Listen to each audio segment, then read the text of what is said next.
यहाँ जाकर के नीतीश कुमार एक ऐसी घोषणा कर सकते हैं, एक बड़ा हम ब्रेक कर रहे हैं खबर। हाँ। लेकिन अमित शाह पूरी स्ट्रेटजी बनाते हैं। हमारे संपादक नमन जी इस बात को कहते भी हैं कि जेपी नड्डा भले ही पार्टी का अध्यक्ष हो, लेकिन करता धरता यही है।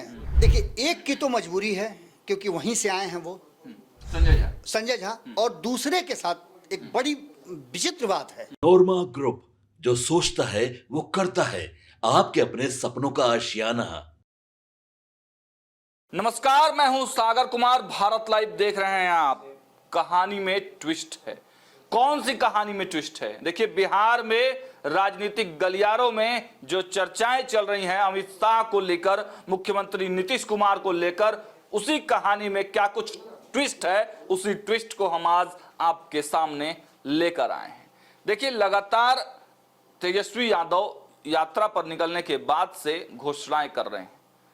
उसके बाद मुख्यमंत्री नीतीश कुमार की यात्रा का स्थगित होना और यात्रा का नाम बदल देना, और अमित शाह का मुख्यमंत्री नीतीश कुमार के सीएम वाले बयान से मुंह मोड़ लेना, यह क्या कुछ कहता है? इसी कहानी पर आज का कहानी में ट्विस्ट है। हम सीधे बाबा से जुड़ेंगे और आज आपको समझाएंगे कि आखिर इन तमाम जो कहानियां चल रही हैं बिहार की राजनीति में, उसके पीछे पेच क्या है। नीतीश ने निकाला तर्कस से तीर, लालू फॉर्मूले से होगा शाह का शिकार। 2015 फिर रिपीट, सीएम तो वही बनेंगे। सीधे बाबा से जुड़ेंगे। बाबा, बहुत बहुत धन्यवाद सागर, बहुत अच्छा इंट्रो आप दे रहे थे। और बिहार की राजनीति को जिस तरह से समझने की ज़रूरत है, उसको समझने के लिए एक बार पंचनामा की तरफ जाना पड़ेगा। अब तो देशनामा भी शुरू हो गया है। जी। तो डॉक्टर साहब के पास जाना। हाँ, निश्चित रूप से, चूंकि वहाँ जो चीट-फाड़ होती है ना, वो खास करके इनके बारे में महारत हासिल है, मास्टरी है। तो निश्चित रूप से जब जब बिहार की चर्चा होगी, जो नीतीश कुमार की चर्चा होगी, उनके कुर्सी की चर्चा होगी, तो आपको एक बार फिर से याद आएगा पंचनामा। क्योंकि पंचनामा में हर चीज़ को बहुत करीने से सजा सजा करके आप तक पहुंचाया जाता है। खैर, हम आगे कहानी में ट्विस्ट क्या है वो बताने के लिए यहाँ आए हैं। तो कहानी में ट्विस्ट ये है कि पिछले 72 घंटों से आपने देखा होगा कि इस देश की राजनीति से बिहार की राजनीति को जोड़ कर देखते हैं आप, तो सीधे महाराष्ट्र और बिहार जुड़ता नजर आ रहा है। जी बिल्कुल। जिसकी बात लगातार हम लोग उसी दिन से कर रहे हैं, जब महाराष्ट्र में सरकार बनने वाली थी, उसी समय से हम लोग करते हैं। परिणाम आया और परिणाम आने के दिन से हम लोगों ने ये शुरुआत कर दिया था कि मामला कुछ अलग हो रहा है। और आपको एक बहुत महत्वपूर्ण चीज बताते हैं, जिस समय महाराष्ट्र में उद्धव ठाकरे से अलग होकर के और दोनों गठबंधन टूटे थे, महाविकास आघाड़ी चल रहा था, उसमें 3 जो दल शामिल थे, कांग्रेस थी, कांग्रेस नहीं टूटी, लेकिन शिवसेना और एनसीपी दोनों टूटी, दोनों दो फाड़ हो गई। चाचा भी टूट गए और सबसे प्रिय दोस्त जो थे एक नाथ शिंदे उद्धव ठाकरे के, वो भी टूट गए। और भारतीय जनता पार्टी ने वहां एक बड़ा गेम प्लान रचा। भारतीय जनता पार्टी को ऐसा लगता था कि ये टूट करके तो आए हैं, तो इनके पास दूसरा कोई विकल्प नहीं है, तो मुख्यमंत्री अपना क्यों नहीं बना लेंगे। लेकिन एक नाथ शिंदे जो है वो बहुत तेज निकले। वो किए क्या कि बोले कि मुख्यमंत्री बनाइए, तो फिर आगे की कहानी होगी। वहां तो वो सक्सेस हो गए, पहली बार मतलब सक्सेस हो गए। लेकिन उसके बाद जो परिस्थितियां बनी, वो परिस्थितियां बिहार से बिल्कुल मिलती जुलती थी। 2022 में, माफ कीजिए 2020 में ऐसे ही नीतीश कुमार, एक परिस्थिति बनी थी जिस परिस्थिति में चुन करके आए थे और मात्र 43 सीट पर थे। विकल्प नीतीश कुमार के पास था और चर्चा सबसे पहले यही शुरू हुई थी। जैसे परिणाम आया वैसे ही चर्चा शुरू हो गई कि अब नीतीश कुमार क्या करेंगे। लालू प्रसाद के ऑफर की चर्चा होने लगी और हो सकता है कि ये प्लांटेड भी किया गया हो, क्योंकि नीतीश कुमार ने चुनाव से पहले ही ये बात स्वीकार करवा लिया था, भारतीय जनता हर्दी गुर्दी बोलवा लिया था कि मुख्यमंत्री तो हम ही बनेंगे। लेकिन बाबा, जब अलग हुए थे नीतीश कुमार भाजपा से, तो वो बार बार कह रहे थे कि हम सीएम बनना नहीं चाह रहे थे, जबरदस्ती भाजपा के लोग ने बना दिया। पीएम बनना चाहते थे क्या 2022 में? आपको याद है ना सागर, नीतीश कुमार ने क्यों छोड़ा था एनडीए, क्या कह करके छोड़ा था? इससे कोई इनकार कर सकता है क्या? ये पब्लिक डोमेन में बातें हैं। अब आप बोल करके छुच्छे मुंह झूठ बोल दीजिए तो उसका बातें अलग है। नीतीश कुमार ने यही ना कहा था कि मेरी पार्टी और मेरी कुर्सी छीनना चाहती थी भाजपा, इसलिए मैं उनसे अलग जा रहा हूँ। बाप रे बाप, ये लोग ऐसा नहीं है रे दादा। जो राष्ट्रीय अध्यक्ष बनने वाले थे दिल्ली में, तब पर भी कहे कि नहीं हम तो बनना नहीं चाहते हैं, ये लोग जबरदस्ती बना दिया हमको। और रूस के काहे भागे थे? बरियात से रूस के काहे भागे थे? बरियात से रूस के इसलिए भागे थे ना कि इनको जेवनार पहले नहीं किया गया था। इंडिया गठबंधन जो बना, तो इंडिया गठबंधन बनने के बाद इनको उसका संयोजक नहीं बनाया गया, इसलिए रूस करके भाग गए थे। खैर उन सारी बातों से आगे आप निकलिए। और अब जबकि 2025 के चुनाव की तरफ हम बहुत तेजी से बढ़ रहे हैं, क्योंकि पहले तो ये था कि चुनाव अक्टूबर नवंबर में होंगे, लेकिन अब जो परिस्थितियां बनती जा रही हैं वो कह रही हैं कि कभी भी चुनाव हो सकता है। बिल्कुल जी, बिल्कुल। इसमें नीतीश कुमार की भूमिका क्या होगी? तो सागर, आप लगातार पॉलिटिशियन से बात कर रहे हैं, अलग अलग राजनीतिक दल के नेताओं से बात कर रहे हैं, आप जाने जाते हैं कि आप बहुत हॉट टॉक करने वाले पत्रकार हैं। इसको भी, इसका भी लोगों ने कई बार हमसे फ़ोन करके कहा है कि आपके सागर बहुत कड़ा प्रश्न पूछते हैं। भैया हमारा ये काम है, हम पूछेंगे। बिल्कुल, बिल्कुल। लेकिन जिस तरह से आप लोगों से बात कर रहे हैं, तो हमारे पास जो फीडबैक आ रहा है आप लोगों के सवाल पूछने के बाद, उसमें कई चीज़ें 72 घंटे में बदली हैं। जी बिल्कुल बदली हैं बाबा। एक तरफ जहां अमित शाह का बयान, आपको याद होगा कि एक तरफ परिणाम आ रहे थे 23 तारीख को, और दूसरी तरफ क्या हो रहा था? दूसरी तरफ हो रहा था कि दिल्ली में मीटिंग की तैयारी चल रही थी। आपको याद है ना कि जब तिरहुत चुनाव चल रहा था, उसके गिनती चल रही थी और दिल्ली में बैठक बुला दी गई थी अचानक से। डिनर पार्टी बुला दी। किसने बुलाया था? संजय झा ने बुलाया झा ने बुलाया था। था। संजय झा के आवास पर कौन आया था? गृह मंत्री आए थे। तो ये सभी चीजें, अब तो उसकी चर्चा भी शुरू हो गई है कि अमित शाह के यहाँ संजय झा आए तो उनके पूरे परिवार से मिले। यानी आप समझिएगा कि व्यक्तिगत रिश्ते बनाए जा रहे हैं। मैंने कई तस्वीरें देखी हैं जिसमें अमित शाह, और मैंने अब तक तस्वीरें नहीं देखी है कि अमित शाह जिस सोफा पे बैठे हैं उस सोफा पे कोई दूसरा भी बैठा है। जी जी। एकमात्र तस्वीर के सिवाय। हाँ। और वो तस्वीर है ललन सिंह की। हाँ। अमित शाह के बगल में ललन सिंह की तस्वीरें कई आई हैं, तो ये कहानी कुछ और कह रही है। नरेंद्र मोदी ने एक बार कहा भी था कि ललन जी थोड़ा इधर आइए। तो ये सारी बातें ये तब कहा था जब ललन जी इधर नहीं उधर थे। इसके बाद सारी परिस्थितियां बदली। नीतीश कुमार को ये एहसास हो गया कि उनकी कुर्सी पर खतरा है, तो उन्होंने एनडीए से अपने आप को स्विच कर लिया। अब नीतीश कुमार को एक बार फिर से ऐसा लगने लगा है, जो अमित शाह ने बयान दिया है, कि ये सब चीजें तो चुनाव के बाद तय होती हैं। मतलब इससे पहले बाबा हम आते हैं, मतलब नीतीश कुमार के जो दो नुमाइंदे, एक तरह से उनको कह लीजिए, जो शीर्ष पदों पर हैं, वो भाजपा के एकदम निकटस्थ हो गए हैं, भाजपा के बहुत समकक्ष हो गए हैं, संपर्क में आ गए हैं। देखिए, एक की तो मजबूरी है क्योंकि वहीं से आए हैं वो, संजय झा, और दूसरे के साथ एक बड़ी विचित्र बात है। विचित्र बात यह है कि उनको पद, जैसे नीतीश कुमार को कुर्सी नहीं छोड़ सकते हैं, वैसे ही वो कुर्सी के लिए कुछ भी कर सकते हैं। आपको याद होगा कि कुर्सी के लिए ही उन्होंने सारा खेल रचा था। कुर्सी के लिए ही नीतीश कुमार के सबसे करीबी आरसीपी सिंह को बाहर जाना पड़ा था। उन्होंने इस तरह का माहौल पैदा कर दिया था कि आरसीपी सिंह को जाने के सिवाय कोई रास्ता नहीं था। ये सभी परिस्थितियां तो बनी सागर। ललन सिंह इसलिए भी जाने जाते हैं बाबा कि जब वो उधर उस खेमे में रहते हैं तो तेजस्वी के साथ गलबैया हो जाता है, तेजस्वी के करीबी हो जाते हैं, और इधर आते हैं तो अमित शाह के करीबी हो जाते हैं। तेजस्वी के साथ, लालू के साथ जो रिश्ते हैं ललन सिंह के, उसको कौन नहीं जानता है। वो तो लालू प्रसाद ऐसे व्यक्ति हैं, मैं लालू प्रसाद को इसलिए बहुत ज़्यादा अप्रिशिएट करता हूँ एज अ पॉलिटिशियन, कि लालू प्रसाद ने अपने दुश्मनों को भी ऊंचा पिढ़ा दिया है। लालू प्रसाद निश्चित रूप से हैट्स ऑफ हम लालू प्रसाद को करते हैं राजनीति में, कि उन्होंने राजनीति में सूचिता जो होती है ना, उस सूचिता, बिल्कुल उस सूचिता को बरकरार रखा है। नहीं तो आज बताइए ना आप कि शिवानंद तिवारी इनके पास क्यों होते हैं? जिस शिवानंद तिवारी ने, जिस ललन सिंह ने, जिस रविशंकर प्रसाद ने मिल करके इनको चारा घोटाला में के मामले में फंसाया, सारा सबूत इकट्ठा कराया, उस आदमी के साथ ये अभी भी बैठते हैं और उसी गर्मजोशी के साथ बैठते हैं। कोई भेदभाव नहीं है। दैट मीन्स कि कहीं ना कहीं बिहार में एक राजनीतिक सूचिता का प्रतीक तो जरूर लालू प्रसाद है। लेकिन लालू प्रसाद और नीतीश कुमार के बीच में डिफरेंसेज यही है कि ये इनके बिना चल सकते हैं, लेकिन ये जो है इनके बिना नहीं चल सकते हैं। इनके मुख्यमंत्री की कुर्सी जो है इन्हीं पर टिकी हुई है। ये जब तक हैं तब तक मुख्यमंत्री बने रहेंगे, वरना वो मुख्यमंत्री की कुर्सी से कभी भी बेदखल हो सकते हैं और भारतीय जनता पार्टी उखाड़ करके फेंक देगी।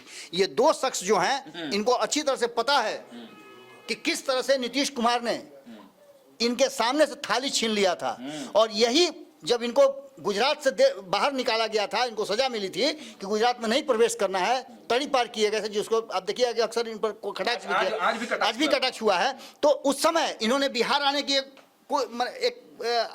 पूछा था कि मैं आना चाहता हूँ, कुछ दिन बिहार में बिताना चाहता हूँ, नहीं आने दिया गया था। ये सभी परिस्थिति अपनी जगह पर है।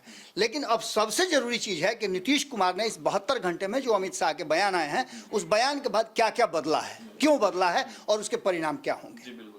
हम ये नहीं कह रहे हैं कि नीतीश कुमार तुरंत कोई फैसला ले लेंगे, लेकिन नीतीश कुमार जिस रास्ते निकल पड़े हैं वो यही बता रहा है कि नीतीश कुमार कोई बड़ा फैसला बहुत जल्द लेने वाले हैं। पहला फैसला कि उन्होंने जो महिला संवाद यात्रा शुरुआत की थी, उसको लेकर के जितनी सारी बातें कही गई थी, कहा यह गया था कि महिलाओं के लिए नीतीश कुमार ने 36-37 तरह के योजनाएं चलाई हैं। लगातार वो अपने शासनकाल में महिलाओं के लिए काम करते रहे। महिलाएं उनकी कोर वोटर हैं। आप अक्सर देखिएगा कि जो आपका अपना है वो तो अपना है ही है, लेकिन जो अपना नहीं है ना, राजनीति में उसको अपना बनाने की कोशिश की जाती है। लेकिन नीतीश कुमार इससे भी आगे निकल गए। नीतीश कुमार महिला संवाद यात्रा को कैंसिल कर दिए। क्यों किए? ये सबको जग जाहिर है कि इनके यात्रा पर जाने से 48 घंटे पहले तेजस्वी यादव ने ऐसा बाउंसर मारा ऐसा कि डक करने की जरूरत नहीं थी, सीधे जाकर के हेलमेट में टकराया। वही स्थिति थी कि उन्होंने 2500 रुपए की जो घोषणा कर दी, और शायद ये घोषणा नीतीश कुमार करने वाले थे। जी बिल्कुल। उसके बाद की कहानी है कि नीतीश कुमार इतना आसानी से हार थोड़े मानेंगे। बिल्कुल नहीं मानेंगे।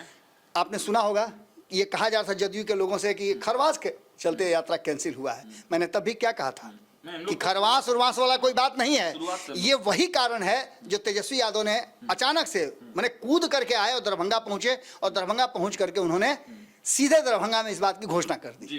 खैर, इसके बाद नीतीश कुमार के पास विकल्प क्या रह गया था? एक तरफ जहां तेजस्वी यादव, दूसरी तरफ अमित शाह का वो बयान जिसमें उन्होंने कहा कि मुख्यमंत्री का फैसला अब यहाँ थोड़े होता है, चैनल पे थोड़े होता है, वो पार्टियां बैठ करके करती हैं, शीर्ष नेतृत्व तो बैठ के करते हैं। भाजपा का शीर्ष नेतृत्व कौन है? अमित शाह और मोदी। मैंने मोदी को भी छोड़ दिया ना, मोदी तो मुख्यमंत्री हैं, माफ ये प्रधानमंत्री हैं, लेकिन अमित शाह पूरी स्ट्रेटजी बनाते हैं। हमारे संपादक नमन जी इस बात को कहते भी हैं कि जेपी नड्डा भले ही पार्टी का अध्यक्ष हो, लेकिन करता धरता यही है। अमित शाह ही है सारा। घर में मालिक किसी को बना दिया जाए, लेकिन सबसे बुजुर्ग आदमी जो होता है ना, वही मालिक रहता है, फैसला वही लेता है, सारे दांव पे जानता है। अब ऐसी स्थिति में उनके बयान को लेकर के नीतीश कुमार को एक बड़ा झटका लगा। अब उसी झटके के बाद धीरे धीरे करके भारतीय जनता पार्टी बिहार के लोग जो जय नीतीश करते थे, वो भी कहने लगे कि नहीं जय नीतीश तो है, लेकिन करेंगे हम लोग जय नीतीश, आज नहीं कल करेंगे, परसों करेंगे। यानी कि नीतीश कुमार चुनाव के बाद मुख्यमंत्री होंगे कि नहीं होंगे, ये संशय में आ गया। जी बिल्कुल। अब ऐसी स्थिति में आप समझ, उसमें एक उपेंद्र कुशवाहा ने भी, हालांकि नीतीश कुमार का नाम जरूर लिया है, लेकिन उन्होंने भी एक चौंकाने वाला बयान दिया है कि अगर कुछ परिवर्तन होना होगा तो बातचीत होगी। निश्चित रूप से आप एक बात समझ लीजिए, उपेंद्र कुशवाहा नीतीश कुमार के सबसे प्रबल विरोधियों में से एक समय के बहुत करीबी थे। नीतीश कुमार ने बहुत कोशिश किया उपेंद्र कुशवाहा को अपने साथ लाने का, लेकिन महत्वाकांक्षाएं अति महत्वाकांक्षा में जब बदल जाती है तो व्यक्ति का विचार बदल जाता है। उपेंद्र कुशवाहा एक सीट पे चुनाव लड़े, हार गए, ये अति महत्वाकांक्षा थी। उन्होंने अगर नहीं मानते, वो एक सीट पर नहीं मानते, तो वो विरोध करके जैसे पिछली बार 2019 में गए थे उस तरह से जा सकते थे। और इस बार जबकि महागठबंधन की बेहतर स्थिति थी, उन्हीं के कुशवाहा समाज का एक नेता जीत करके आया और ऐसा गढ़ को तोड़ा जिस गढ़ में कोई सोच भी नहीं सकता था, चित्तौड़गढ़ को तोड़ा। तो ऐसी स्थिति में अब नीतीश कुमार ने क्या किया कि जैसे ही ये पता चला उन्हें, तो उन्होंने अपना पूरा गेम प्लान चेंज कर दिया। महिला संवाद यात्रा पर नहीं जाएंगे, किस यात्रा पर जाएंगे? प्रगति यात्रा पर। किस बात की प्रगति? तो बिहार में हमने प्रगति जो किया है उसकी तुलना होनी चाहिए। उसको तोपने के लिए जो नरेंद्र मोदी ने अब तक किया है, उसको तोपने के लिए और बिहार के लोगों को यह बताने के लिए कि सिर्फ महिला ही नहीं है, वो तो एक छोटा सेक्टर न हो गया था, ब्रॉड हो जाइए। बिहार में सबसे ज्यादा चर्चा किस बात की होती है? किस फैक्ट्री की चर्चा होती है? पलायन फैक्ट्री। पलायन फैक्ट्री की चर्चा होती है कि बिहार में अब तक जितनी भी फैक्ट्रियां लगी हैं उसमें एक ही फैक्ट्री सक्सेस है, वो है पलायन फैक्ट्री। कि बिहार के मजदूर जो हैं पलायन करके जाते हैं, एक से एक स्किल मजदूर हैं वो भी पलायन करके जाते हैं। दूसरी तरफ बिहार में रोजगार नहीं है। नीतीश कुमार ने अपने 10 लाख लोगों को रोजगार की जो बात की थी, और तेजस्वी यादव के आने के बाद ये और ज़्यादा एक्शन में आया। तो इस पर फोकस करना चाहते हैं। यानी कि MOI समीकरण अगर इधर से टूट रहा है इनके तरफ से, तो उस MOI समीकरण का नया फॉर्मूला महिला और युवा, इसको दे करके ये भी दोनों मिलकर के उस वोट बैंक को अपनी तरफ करना चाहते हैं। महिलाएं तो नीतीश कुमार के पास हैं, बचा कौन? युवा, यानी रोजगार।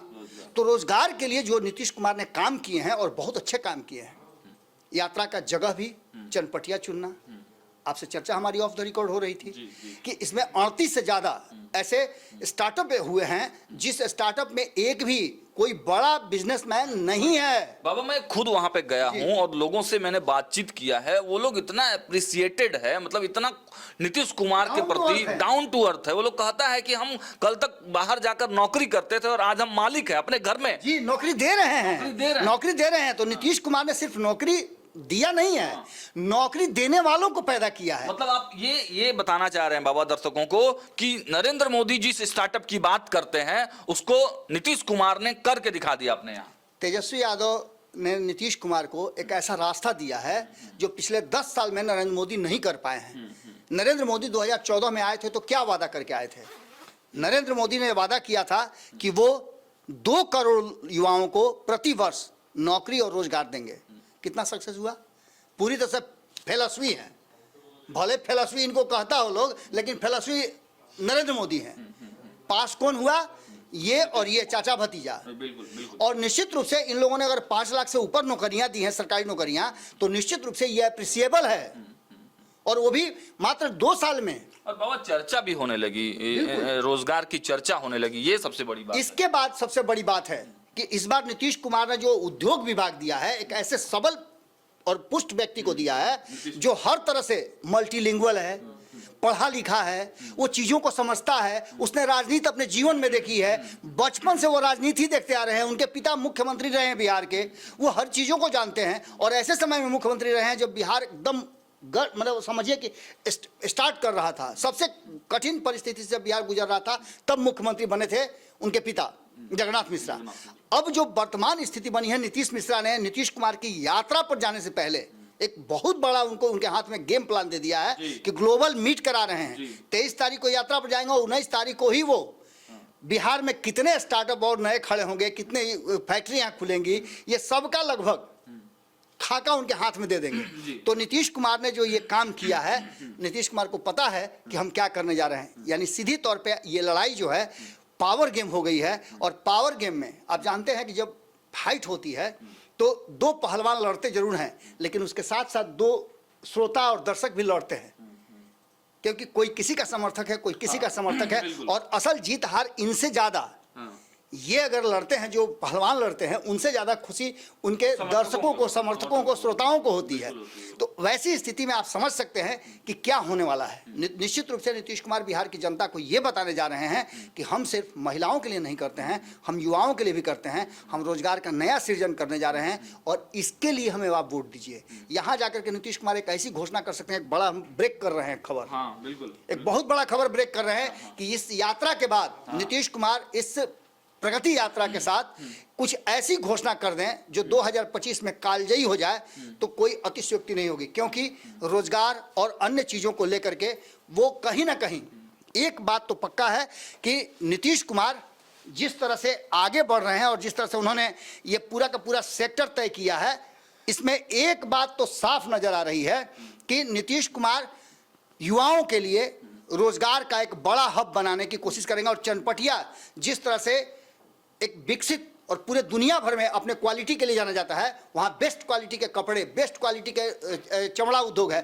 बेस्ट क्वालिटी के वहाँ कास्ट उद्योग है। ये सभी चीज़ें कहीं ना कहीं इस बात की तरफ इशारा कर रही है कि सिर्फ चनपटिया ही नहीं, बिहार के अलग अलग सेक्टर में भी इस तरह के स्टार्टअप बनाए जाएंगे, और इसके लिए नीतीश कुमार एक बड़ी घोषणा कर सकते हैं। यहाँ की जो स्थिति है, मैंने इस पर एक बड़ा लेख भी लिखा है अपने अखबार में संपूर्ण भारत में, जिसमें हमने लिखा है कि नीतीश कुमार और इनके टीम ने, जो उनकी अधिकारियों की टीम है, उसने स्पष्ट कर दिया है कि वहाँ किसी भी स्टार्टअप वाले व्यक्ति को, कंपनी को किसी भी तरह का कोई समस्या नहीं होना चाहिए। सिंगल विंडो हो, और साथ ही साथ अधिकारी से लेकर के बैंक तक किसी भी तरह के लोन या परेशान करने की कोई भी प्रक्रिया नहीं की जाएगी। मतलब पूरी तरह से छूट दे दिया गया है, पूरा स्टार्टअप बढ़िया से करिए। इसका मतलब आप समझ सकते हैं कि बिहार में एक बदलाव के लिए नीतीश कुमार को एक बार और आप मजबूर होकर के 5 साल के लिए चुन सकते हैं। नीतीश कुमार का ये प्लान और मास्टर स्ट्रोक कहीं ना कहीं मजबूर कर रहा है कि जिस तरह से 2015 में एक बड़ा खेल खेला गया था, भारतीय जनता पार्टी से 2013 में अलग होकर के 2015 में औकात बताया था नीतीश कुमार ने। एक बार फिर, ये जरूरी नहीं है कि इनके साथ आकर के करें, लेकिन नीतीश कुमार भारतीय जनता पार्टी को मजबूर जरूर कर सकते हैं कि मुख्यमंत्री तो किसी भी सूरत में हम ही बनेंगे। चलिए, तो देखा आपने, बाबा ने अपने अंदाज से बता दिया है और उसके पीछे की कहानी भी बता दी है कि जो कहानी में ट्विस्ट की बात कही जा रही है, बिहार में जो राजनीतिक माहौल बना है उसके पीछे नीतीश कुमार राजनीति के धुरंधर, भले ही तेजस्वी यादव और लालू प्रसाद यादव कितनी ही रणनीति क्यों न बना लें, नरेंद्र मोदी और अमित शाह कुछ भी बयानबाजी कर ले, लेकिन बिहार का ओवरऑल बॉस तो मुख्यमंत्री नीतीश कुमार ही हैं। और चनपटिया जो स्टार्टअप जोन है वहां से अपनी यात्रा की शुरुआत करके मुख्यमंत्री नीतीश कुमार यह एहसास दिला देना चाहते हैं कि स्टार्टअप भले ही नरेंद्र मोदी ने लेकर आया था, लेकिन वास्तविक रूप से अगर उसको चरितार्थ किया है, ग्राउंड जीरो पर उतारा है, लोगों की सहायता की है, तो उनका नाम है मुख्यमंत्री नीतीश कुमार। और इसी योजना के तहत प्रगति यात्रा पर वो निकल रहे हैं। और एक बड़ी खबर, बड़ी ब्रेक इस खबर के माध्यम से बाबा ने आपको दी कि उस यात्रा के दौरान मुख्यमंत्री नीतीश कुमार युवाओं के लिए रोजगार को लेकर कोई बड़ी घोषणा भी कर सकते हैं। फिलहाल इस वीडियो में इतना ही। देखते रहे भारत लाइव। बहुत बहुत धन्यवाद। आपके सपनों को हमने सजाया है, ई होम्स पैनोरमा को हमने बनाया है। ई होम्स मेरा एक सपना था जिस पे मैं पिछले 4 साल से काम कर रहा था। हमने जो बनाया है वो सबने है माना। ई होम्स पैनोरमा में हो आपका भी आशियाना। और फाइनली हमने 2021 में इस प्रोजेक्ट को लॉन्च किया। बहुत लोग अप्रिशिएट कर रहे हैं कि पूर्णिया जैसे शहर में, बिहार के, एक तो बिहार की बात करें उसमें भी पूर्णिया जैसे छोटे जगह में इस तरह का लाइफस्टाइल देना, ये सुन के हम लोगों को बहुत अच्छा लगता है। ई होम्स में हमने कुछ और भी किया है, जैसे हम जिस जगह में रह रहे हैं हमारी फैमिली सिक्योर हो, उनको सिक्योरिटी का ध्यान में रखा है। आपकी सुविधा और सुरक्षा आपके लिए खास है, ये आपका विश्वास है। इसमें आर्टिफिशियल इंटेलिजेंस का 7 लेयर सिक्योरिटी का हमने इस्तेमाल किया है। लस ग्रीन कैंपस को बनाया है। यदि हमारा बाउंड्री वाल है तो वो वर्टिकल गार्डन है।